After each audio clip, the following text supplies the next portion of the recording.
বাবারে গোসল করায় দিবেন, কথা কয় না? বৃদ্ধ এসে বয়সে বাবা পেশাব পায়খানা করে কাপড় চোপড় মাঠে ফেলে দেয়, আপনি নিজের হাতে পরিষ্কার করবেন, কথা কয় না? ছোটবেলায় পেশাব পায়খানা করো না, বাবা মার কোলটা, কথা কয় না?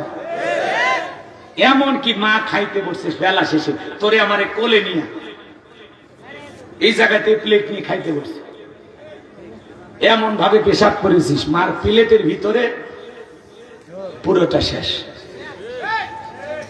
মা কি ঠেকনা মারে ফেলে দিছে?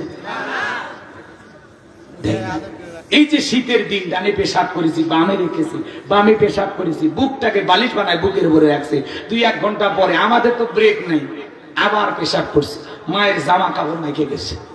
এখন মা নিজে ভিজা জায়গায় থাইকে তোমারে আমারে শুকনা স্থানে রেখেছে। আল্লাহু আকবার।